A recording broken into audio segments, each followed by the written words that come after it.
भारत में मध्य पाषाणकालीन लघु उपकरणों की खोज सर्वप्रथम 1867 ईस्वी में H.C.L. कार्लाइल महोदय के द्वारा बिंद क्षेत्र में की गई थी। उसके बाद से देश के अधिकांश भागों से ये उपकरण प्राप्त किए गए, किंतु आसाम, सिक्किम और गांगेय क्षेत्र से इन उपकरणों को नहीं प्राप्त किया गया। यह उल्लेखनीय है कि पर्वतीय और पठारी क्षेत्रों में निवास करने वाला पूर्व पाषाणकालीन मानव जनसंख्या में वृद्धि होते जाने के कारण मध्य पाषाण काल में उन क्षेत्रों में भी रहने लगा जहां पहले निवास नहीं किया जा रहा था। तो मध्य पाषाणकालीन मानवों ने विभिन्न क्षेत्रों में निवास किया, जैसे खुले स्थानों में, बलुए स्थानों में, समुद्र और झील और नदी के किनारों पर, शिलाश्रय और गुफाओं में भी। इस प्रकार से हम देखें तो मध्य पाषाण काल वह समय है जब मानव अब धीरे धीरे अपने जीवन को एक व्यवस्थित स्वरूप प्रदान कर रहा था। इस काल में मानव ने पशुपालन, अंत्येष्टि संस्कार, सांकेतिक भाषा का प्रयोग, शैल चित्रकला का प्रयोग इत्यादि करना जान लिया था और एक तरह के झोपड़ी में, यानी एक विशेष प्रकार की झोपड़ी में रहने लगा था। तो कहीं न कहीं उसके जीवन में यह एक संक्रमण काल दिखाई देता है जब वह धीरे धीरे क्या हो रहा है, सभ्यता की ओर जा रहा है और एक अस्थायी जीवन को प्राप्त होते हुए वो अपने आप को देख रहा है। इस काल की सबसे बड़ी महत्वपूर्ण उपलब्धि थी आग का भली प्रकार से प्रयोग करना जानना। अब आग का प्रयोग मध्य पाषाण काल के मानव ने स्वयं को ठंड से बचाने के लिए, जीवों से रक्षा के लिए, जंगली जीवों से रक्षा के लिए, भोजन पकाने के लिए, प्रकाश प्राप्त करने के लिए करने लगा था। यदि बात करें मेसोलिथिक पीरियड के बिंद क्षेत्र की, तो उत्तरी विंध्य क्षेत्र के अंतर्गत उत्तर प्रदेश का दक्षिणी पठार क्षेत्र आता है, जिसमें चकिया, सोनभद्र, मिर्ज़ापुर जिला और इलाहाबाद की मेजा, करछना और 12 तहसीलें, चित्रकूट, बांदा, महोबा, हमीरपुर, जालौन, झांसी और ललितपुर जनपद शामिल हैं। चकिया जिले में चंद्रप्रभा नदी घाटी में स्थित बैरा, दो मुहवा, सोनवर्षा, पंचपेड़िया, राजा बाबा की पहाड़ी, भैंसहवा, कर्मनासा नदी घाटी में स्थित लतीफ शाह, कौड़िहार बहुत प्रमुख स्थल हैं। मिर्ज़ापुर जिले की बात करें तो यहाँ से 50 मध्य पाषाणिक स्थल खोजे गए हैं, जिनमें मोरहाना पहाड़, बगही खोर, लेखैया का उत्खनन किया गया है। इलाहाबाद की मेजा तहसील में बेलन नदी घाटी में स्थित चोपड़ी मांडव, लोना माटी, कपासी कला, भदौआ कला, महुली इत्यादि स्थलों से मध्य पाषाणिक संस्कृति के प्रमाण मिले हैं। चित्रकूट से यदि देखा जाए तो लालापुर, भौरी, सिद्धपुर इत्यादि से हमको लघु पाषाण उपकरण प्राप्त हुए हैं। महोबा, हमीरपुर, झांसी और ललितपुर से भी इसी प्रकार के उपकरण मिले हैं। और ये जो लघु पाषाण उपकरण हैं, इनकी प्राप्ति के आधार पे ही इन्हें हम माइक्रोलिथ कल्चर के नाम से भी जानते हैं। तो मेसोलिथिक में इन लघु पाषाण उपकरणों की प्राप्ति की वजह से इसे लघु पाषाण उपकरण की संस्कृति या माइक्रोलिथ कल्चर के नाम से भी जाना जाता है। और ये जो लघु पाषाण उपकरण थे वो chert, chalcedony, carnelian, agate, jasper, flint, quartz, quartzite जैसे अर्धबहुमूल्य पत्थरों से निर्मित किए गए थे। और मुख्य रूप से इसमें देखा जाए तो चर्ट और चैलसिडनी का प्रयोग किया गया था। इस काल के प्रमुख उपकरणों में देखा जाए तो नलिकाकार क्रोडों से बनाए गए थे। इनमें कुंठित और चक्र ब्लेड, छिद्रक, चांद्रिक, त्रिभुज, समलम चतुर्भुज, बेधक इत्यादि प्रमुख उपकरण थे।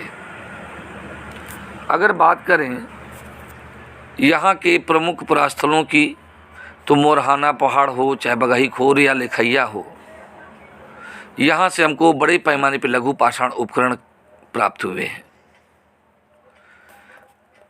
और यहाँ से अज्यामितिक आकार के लघु पाषाण उपकरण मिले हैं, जैसे चांद्रिक, बेधक, खुरचनी इत्यादि। अब बेधक आप लोग जान ही रहे हैं बेधक को पॉइंट कह सकते हो, खुरचनी को स्क्रैपर कह सकते हो। और बाद के कालों में यहाँ से चौथे और तीसरे स्तर से ज्यामितीय आकार के उपकरण मिलते हैं। और हम देखें तो द्वितीय प्रथम स्तर से लघु पाषाण उपकरणों के साथ में यहाँ से हस्त निर्मित मृदभांड भी मिले हैं, जो कि आद्य नवपाषाण काल के माने जाते हैं। मोरहाना पहाड़ से 1 किलोमीटर दूर पर बगही खोर है, जिसका उत्खनन R.K. वर्मा ने करवाया था।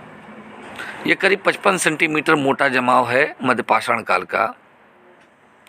और यहाँ पे भी मोरहाना पहाड़ के समतुल्य पुरावशेष मिले हैं। छोटे छोटे टुकड़े, राख, चर्ट के ब्लेड पर बने लघु पाषाण उपकरण बहुत ही सीमित मात्रा मिले हैं, लेकिन फलक पर बने उपकरणों की संख्या अधिक है। इनमें ब्लेड, फलक, चांद्री, कोड, बेधक इत्यादि महत्वपूर्ण हैं, लेकिन यहाँ से मृदभांड नहीं मिलते। अगर देखा जाए तो बगही खोर से प्राप्त एक विशाल समाधान मिला है और शव को यहाँ पर पश्चिम दिशा में सिर है, पूर्व की ओर पैर करके दफनाया गया है और इस शव को पत्थर के छोटे छोटे टुकड़ों से ढक दिया गया है। R.N. गुप्ता के अनुसार यह कोई 20 से 21 वर्षीय युवती का शव रहा होगा, जो करीब 5.5 फुट के आसपास लंबाई की रही होगी। एक स्थल है लिखैया, जहाँ से 5 शिलाश्रय मिले हैं, जिसमें से 4 में चित्रण बना है। इसका उत्खनन B.D. मिश्रा और G.R. शर्मा के नेतृत्व में हुआ था और उन्हें पहले और दूसरे शिलाश्रय का उत्खनन कराया। और अगर देखा जाए तो यहाँ पर 4 प्रकार के वर्ग मिलते हैं: मृदभांड रहित अज्यामितीय लघु पाषाण उपकरण, मृदभांड रहित ज्यामितीय लघु पाषाण उपकरण, फिर उसके बाद नवपाषाण काल के अंतर्गत मृदभांड सहित ज्यामितीय लघु पाषाण उपकरण, मृदभांड सहित ज्यामितीय लघुत्तर पाषाण उपकरण। तो यहाँ पर हमको 2 तरह के एविडेंस मिलते हैं, एक तो मध्य पाषाण, एक नवपाषाण काल का। और ऐसा दिख रहा है कि अगर हम इन उपकरणों के अध्ययन का विकास करें तो उपकरण क्रम से छोटे होते जाते प्राप्त हो रहे हैं, लेकिन मध्य पाषाण काल में देखा जाए तो लघु पाषाण उपकरणों के साथ मृदभांड नहीं मिलते। कालांतर में आद्य नवपाषाण काल के समय में आते आते मृदभांडों का प्रयोग होने लगा था। संभवतः उत्तरी विंध्य क्षेत्र के नवपाषाणिक मानवों के संपर्क में आने से हाथ से बने मृदभांडों का प्रयोग उसने प्रारंभ किया होगा। अगर देखा जाए तो लिखैया से हमको करीब 27 मानव के कंकाल मिले हैं, अस्थि अवशेष मिले हैं, जो कि अधिकांश टूटी फूटी अवस्था में है। कहते हैं कि कंकाल संख्या 2 से लेकर के 12 तक के जो सिर हैं वो दक्षिण और उत्तर दिशा में थे। इसमें से केवल 100 छोटे बच्चे का है। 17 में से 13 कंकालों को पुरुष जो है 10 और स्त्री के 3 के कंकाल के रूप में पहचाना जा सका है। और यहाँ से हमको कुछ पशुओं के जबड़े का बायां भाग मिला है, हिरण के 2 सींग मिले हैं, घोंघा मिला है, भैंस की पसली मिली है। इसके अलावा एक बहुत महत्वपूर्ण स्थल है विंध्य क्षेत्र का है चोपड़ी मांडू, जो कि बूढ़ी बेलन नदी के बाएं तट पर स्थित है और एक महत्वपूर्ण मध्य पाषाणिक स्थल है। इसका उत्खनन कार्य 1967 में B.D. मिश्रा के द्वारा किया गया था और आगे चलकर 1978 से लेकर के 1982 के बीच में G.R. शर्मा के निर्देशन में B.B. मिश्रा ने फिर से यहाँ पर उत्खनन कराया था। अगर देखा जाए तो यहाँ पर बड़े पैमाने पर लघु पाषाण उपकरण, प्रस्तर टुकड़े, घिसे हुए, बटकास्म बिखरे हुए प्राप्त होते हैं। और अगर देखा जाए तो यहाँ पर हमको करीब कई स्तर दिखाई पड़ते हैं, लेकिन हमारे कार्य का क्या है?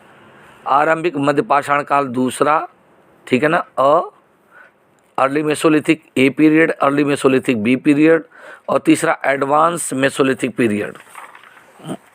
तो इसके अंतर्गत पहला क्या है कि आरंभिक मध्य पाषाण काल के अंतर्गत तो यहाँ पर 9वां और 8वां स्तर है, जो करीब 20 सेंटीमीटर 15 सेंटीमीटर मोटा है। तो यहाँ से हमको ब्लेड, बेधक, खुरचनी इत्यादि मिले हैं, जो चटपस्तर पर बने हैं। और चूँकि इन उपकरणों में कोई भी त्रिभुज या चतुर्भुज जैसे आकार नहीं, इसलिए इनको हम अज्यामितिक लघु पाषाण उपकरण कह सकते हैं। यहाँ से हमको 2 वृत्ताकार झोपड़ियों के प्रमाण मिले हैं, जो करीब लगभग 4 मीटर व्यास के हैं, 3.80 हैं।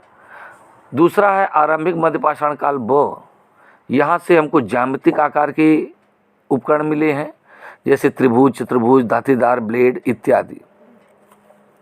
और अधिकांश उपकरण जो है चट और चैल्सिडनी प्रस्तर के बने हुए हैं। अगर देखा जाए तो यहाँ से भी मृदभांड नहीं मिले हैं। 7वें स्तर से 3 और 6ठे स्तर से 2 झोपड़ियों के प्रमाण मिले हैं, जिनका व्यास लगभग 3 मीटर है। और इन झोपड़ियों के फर्श पर लघु पाषाण उपकरण और पत्थर के बहुत छोटे छोटे टुकड़े काफ़ी संख्या में मिले हैं। विकसित मध्य पाषाण काल की बात करें तो इस काल में ज्यामितिक उपकरणों के साथ हस्त निर्मित मिट्टी के बर्तनों की प्राप्ति होती है। इस स्तर का जमाव करीब 40 सेंटीमीटर मोटा है। और अगर देखा जाए तो यह चौपड़ी मांडो के तीसरे से प्रथम स्तर तक प्राप्त होता है। यहाँ से उपकरणों में कुंठित पार्श्व वाले ब्लेड, भेदक, चांद्रिक, त्रिभुज, विषमबाहु, चतुर्भुज, खुरचनी यानी स्क्रैपर इत्यादि प्रमुख प्रकार हैं।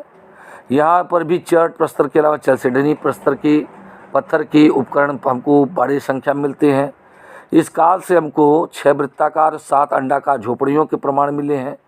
वृत्ताकार झोपड़ी करीब 3.5 मीटर है व्यास की, और अंडाकार झोपड़ी की बड़ी भुजा की औसत माप करीब लगभग 5 मीटर और छोटी भुजा लगभग 3.5 मीटर के आसपास है।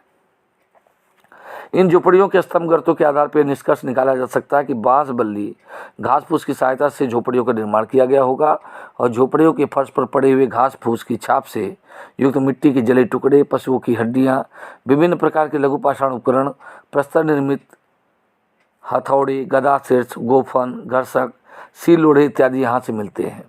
और इस काल में अत्यंत भंगुर प्रकार के हस्त निर्मित मृदभांड मिले हैं, जो विश्व के संदर्भ में सबसे प्राचीनतम माने जाते हैं। इन मृदभांडों को मिट्टी भली प्रकार से गूदी हुई नहीं थी, और यहाँ से हमको बालू, धान की भूसी, पुआल के छोटे छोटे टुकड़ों का प्रयोग मिट्टी को बांधने वाले प्रेरक के रूप में किया गया होगा। तो इस प्रकार अगर देखा जाए तो ये मेसोलिथिक पीरियड जो विंध्य के क्षेत्र का है, उनका जो समय है वह उच्च पुरापाषाण काल जो कि यानी मध्य पाषाण काल का जो संक्रमण कालीन फेज है, करीब हम मान सकते हैं कि यहाँ की जो तिथि है वो करीब 12,000 से लेकर के 7,000 ईसा पूर्व के मध्य निर्धारित की जा सकती है। तो इस प्रकार से यह विंध्य क्षेत्र के मध्य पाषाण कालीन क्षेत्र का विवेचन कंप्लीट होता है।